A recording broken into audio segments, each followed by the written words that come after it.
Şimdi akıcı ve merak uyandırıcı tarihin tozlu raflarını aralıyoruz. Tarih, bazı isimleri sadece hükümdar oldukları için değil, kalemleriyle halklarının ruhunu yaşattıkları için hatırlar. Bugün 16. yüzyılın sonlarında hem bir bey hem de bir tarihçi olarak öne çıkan büyük bir ismi tanıyacağız. Bitlis hakimi Şerefhan ve onun ölümsüz eseri. Şerefname. Bu arada bu kıymetli videolara destek için videomuzu beğenip kanalımıza abone olup yorum yazabilirsiniz. 1543 yılında Kum yakınlarındaki Kerehrut'ta dünyaya gelen Şerefhan köklü bir aileye mensuptu. Babası Şemseddin Bey, Bitlis'in yerel beylerinden biriydi. Ancak dönemin siyasal çalkantıları onu Safevi devletine sığınmaya zorladı. Annesi ise Bayındır boyundan Erzincan hakimi Emirhan Musullu'nun kızıydı. Bu soy Doğu Anadolu'nun köklü beylerinden, halkının hem yöneticisi hem de koruyucusuydu. Küçük Şerefhan daha 9 yaşındayken dönemin en güçlü devleti olan Safevi Sarayı'na gönderildi. Kazvin'de Şah Tahmasp'ın sarayında 3 yıl boyunca dini ve idari ilimler öğrendi. Bu eğitim ona sadece bilgi değil, bir devlet vizyonu kazandırdı. Henüz 20'li yaşlarındayken Şirvan ve çevresinde yöneticilik görevleri üstlendi. Bir yandan Safevilerin güvenini kazanıyor, diğer yandan kendi halkının birliğini korumaya çalışıyordu. 1568 yılında Şah Tahmasp tarafından Gilan'da çıkan isyanı bastırmakla görevlendirildi. 7 yıl süren bu görev, onun yönetim ve askeri dehasını kanıtladı. Dönüşünde Şah Tahmasp ona Emirül Ümera unvanını verdi. Artık o, sarayın en yüksek yöneticilerinden biriydi. Ancak taht değişikliğiyle birlikte dengeler bozuldu. Yeni Şah II. İsmail, ona olan güvenini kaybetti. Şerefhan, kardeşi Sultan Hüseyin Mirza'yı desteklemekle suçlandı ve Nahçıvan'a sürüldü. Bu olay onun hayatında bir dönüm noktası olacaktı. 1578 yılında Şerefhan artık Safevi Sarayı'na güvenmiyordu. 3. Murad'ın davetiyle Osmanlı topraklarına geçti. Yanında sadece 400 adamı vardı ama arkasında büyük bir halkın duası bulunuyordu. Osmanlılar onu büyük bir saygıyla karşıladı. Bitlis Beyliği yeniden kendisine verildi. Artık Şerefhan hem bir Osmanlı beyiydi hem de doğduğu toprakların koruyucusu. Gürcistan, Revan ve Azerbaycan seferlerine katıldı. Başarılarından dolayı 3. Murat ona Bitlis'in yanı sıra Muş nahiyesini de verdi. 1582'de İstanbul'a giderek padişahın huzuruna çıktı. O artık hem Osmanlı tarafından saygı duyulan bir bey hem de halkının gözünde adaletin simgesiydi. 1591'de Bitlis'te Gökmeydan'da bir medrese yaptırdı. Bu medrese hem bilim hem de inanç ışığını geleceğe taşıyacaktı. Yıllar süren mücadelelerin ardından Şerefhan, idareyi oğlu Şemseddin Bey'e bıraktı. Artık hayatının en önemli işine başlamıştı. Tarihi yazmak. 1597'de kaleme aldığı Şerefname, sadece Kürtlerin değil, tüm Doğu halklarının tarihini anlatan ilk kapsamlı eserdir. Eserin dili Farsçaydı. 4 bölüm ve bir sonuçtan oluşuyordu. 1. bölümde Kürt boylarının soyları ve yöneticileri, 2. bölümde ise Osmanlı, İran ve Turan hükümdarlarının tarihleri yer alıyordu. Bu kitap, bir halkın geçmişini unutmamak için yazılmıştı. Şerefname'nin orijinal nüshası bugün Oxford Üniversitesi'nde bulunuyor. Daha sonra pek çok nüshası kopyalandı, farklı kütüphanelere yayıldı, 19. yüzyıldan itibaren Avrupa'da da dikkat çekti. Fransızca, Almanca, Arapça, Rusça ve Kürtçe'ye çevrildi. Bu çeviriler sayesinde Şerefhan'ın ismi dünya tarih literatürüne girdi. 1971'de Mehmet Emin Bozarslan eseri Türkçe'ye çevirdi.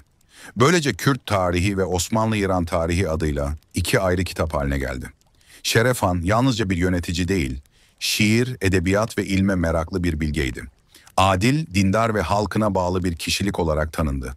Onun kaleminde tarih yalnızca hükümdarların değil, halkın, aşiretlerin ve kültürlerin sesiydi. Bitlis'teki halk hala onu adaletli bey olarak anar. Yaptırdığı medrese, yüzyıllar sonra bile bilgisini taşımaya devam eder. Bugün Şerefname Doğu Anadolu ve Batı İran tarihinin en önemli kaynaklarından biri sayılır. Kürtlerin tarihsel hafızasını canlı tutan bir başyapıttır. Şerefhan 1603-1604 yıllarında Bitlis'te vefat etti. Ama onun kalemi hala konuşuyor. Bir halkın hafızasını yazmak, bir ülke kurmaktan zordur. Şerefhan bunu yaptı. Kurduğu cümlelerle geçmişi geleceğe bağladı. Bugün onun adı sadece bir bey olarak değil, bir tarih bilinci, bir kültür aynası olarak yaşıyor. Bu Şeref Han'ın hikayesidir. Bir bilgenin kalemiyle kurduğu bir dünyanın hikayesi. Şimdi ise Kürt tarihinin en önemli kaynaklarından biri olan Şerefname'nin nasıl bir eser olduğuna Biliyor bakalım. musunuz, bazen bir kitabın içindeki hikayeden çok kitabın kendi hikayesi daha ilginç olabiliyor. Bugün tam da böyle bir şey yapacağız. Tek bir eseri alıp bir arkeolog gibi katmanlarını inceleyeceğiz ve ardındaki o inanılmaz yolculuğu ortaya çıkaracağız. Hadi başlayalım. İşte karşımızda duran kitap bu. İlk bakışta ne kadar modern, ne kadar canlı bir kapak değil mi? Ama işte bu kapak aslında bir sürü sır saklıyor. Biz de şimdi bir dedektif gibi bu ipuçlarının peşine düşeceğiz. Peki, nereden başlıyoruz? Tabii ki en baştan, kapağın kendisinden. Hani bir bulmacayı çözmeye başlarken önce kenar parçaları birleştirirsiniz ya, biz de aynen öyle yapacağız. En bariz ipuçları kapağın üzerinde bizi bekliyor. Ve ilk ipucu hemen gözümüze çarpıyor zaten. Kitabın adı. Bakın ne yazıyor? Şerefname. Şimdi bu isim size ilk anda pek bir şey söylemiyor olabilir ama inanın bana bütün hikayenin kilidini açacak anahtar tam da bu kelime. Hemen altına bakalım. İşte ikinci ipucumuz da burada. Çok daha net. Kürt tarihi yazıyor. Bu iki kelimeyle aslında kitabın ne hakkında olduğu artık gün gibi ortada. Demek ki elimizde Kürtlerin tarihini anlatan bir eser var. Ama durun, bu sadece başlangıç. Daha başka ipuçları da var. Tamam, şimdiye kadar ne bulduk bir toparlayalım. Adı Şerefname, konusu Kürt tarihi. Peki ya kapaktaki o güzel desen, o ne anlama geliyor? O da kaynakta belirtildiği üzere İran kökenli bir Kürt kelime. Yani her şey birbirine uyuyor bakın, görselle metin tam bir bütünlük içinde. Kapağı çözdük sayılır. Şimdi asıl heyecanlı kısma geliyoruz. Kitabın içini açma zamanı. Sormamız gereken iki önemli soru var. Bunu kim yazdı ve belki daha da önemlisi ne zaman yazdı? Ve cevap için çok uzağa gitmeye gerek yok. Kapağı açar açmaz karşımıza çıkıyor yazarın adı Şerefhan. Bulmacanın önemli bir parçası daha böylece yerine oturdu. İşte şimdi işler iyice ilginçleşiyor. Yazar tamam da tarih. Size sorsam Kürt tarihi hakkında yazılmış bu kitabın tarihi ne kadar eskidir diye ne dersiniz? Belki 50 yıl, 100 yıl. Hazır olun. Çünkü duyacağınız tarih sizi gerçekten çok şaşırtacak. Söylüyorum. 1597. Evet, yanlış duymadınız. 1597. Bir an durup düşünelim. Bu sayı ne anlama geliyor? Bu kitap modern bir tarih çalışması falan değil. Bu yüzlerce yıllık yaşayan bir miras. Yani bu tarih işin rengini tamamen değiştiriyor. Düşünsenize 400 yıldan daha uzun bir süre önce Bitlis'te ve orijinali Türkçe bile değil Farsça yazılmış bir el yazmasından bahsediyoruz. İnanılmaz değil mi? O zaman bu şu anlama geliyor. Bizim elimizdeki bu kitap o 1597'deki orijinal el yazması olamaz. Hayır, bu kitap o eserin zaman ve diller arasında yaptığı upuzun bir yolculuğun bugünkü durağı sadece. Gelin bu yolculuğa bir de zaman çizelgesi üzerinden bakalım, her şey daha net olacak. Bakın, hikaye 1597'de Bitlis'te Farsça bir el yazmasıyla başlıyor.